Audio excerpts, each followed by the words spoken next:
I am now joined by Andrew Yang, a Democratic candidate for president. Thank you, Iowa. It's fantastic to be here.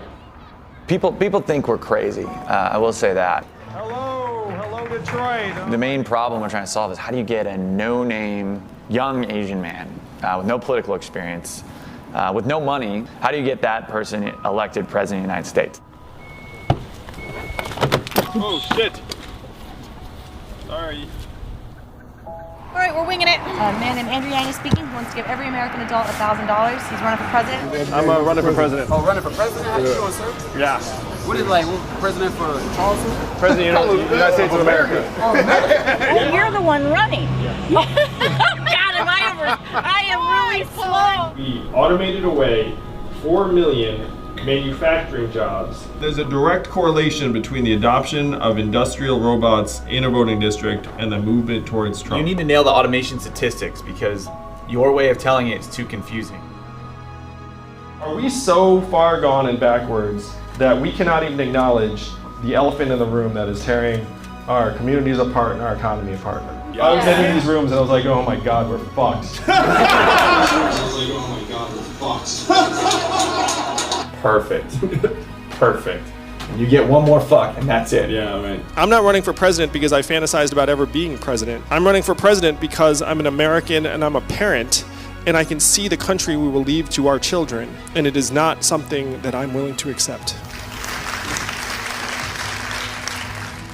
And do you believe you have a solution for the loss of jobs? I do have a solution for the loss of jobs, and it's to pass a freedom dividend where every American adult gets $1,000 a month, free and clear, starting at age 18. There's a mindset of scarcity that has swept the country, and the freedom dividend would reverse that.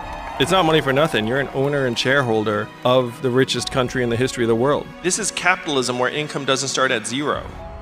And when Martin Luther King championed a guaranteed minimum income in the 60s, which is almost exactly like my freedom dividend, he didn't do it for any subset of Americans. He did it for all Americans. Andrew Yang is really the truth teller of this race. And if we're just going around enthusiasm, Andrew Yang has a tremendous center of gravity. Right. He's getting ignored for some weird reason, and there's lots of Democrats who are like, no, we like this guy. That's right, and most people have still never heard of Andrew Yang. When they find out about me, oh my gosh. Andrew Yang raised an impressive $10 million last quarter. Yang's campaign picked up some serious steam. Andrew Yang went from this long shot candidate from New York to this. And when he talks, it lands, in part because he's saying things that are unique. And I like to talk about my wife who's at home with our 2 boys right now, one of whom is autistic. What does her work count at in today's economy? By his side more and more will be his wife, Evelyn. Evelyn, yeah! I think people could tell that he's a really genuine person. You know, what you see is what you get. People say to me all the time, you don't sound like any politician I've ever heard before, and they love it. They're not like, oh, get me a politician, fast. The latest Emerson poll takes a look at head-to-heads against President Trump. Andrew Yang defeating Trump by 8 points. He's the only candidate with a net favorability amongst Democrats and Republicans. Could Andrew Yang, of all people, be the guy to rally these voters or pull them from President Trump? I'm done underestimating the guy. I'm Yang Gang. He's a big deal. His followers are passionate. Yeah. Candidate Andrew Yang can count on Elon Musk for his vote. Donald Glover has taken his pick for the presidential election. The famed comedian Dave Chappelle is endorsing the Yang presidential campaign. Anita Baker. Michelle Wolf. Ken Jeong. Terry Hatcher. Cameron Kasky. John Leguizamo. We've been growing faster than any other campaign. We're going to grow and peak at the right time just when the voting starts on February 3rd.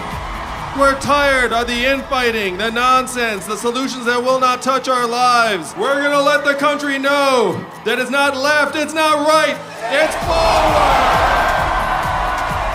I love you, and I will see you in the White House in 2020. Thank you!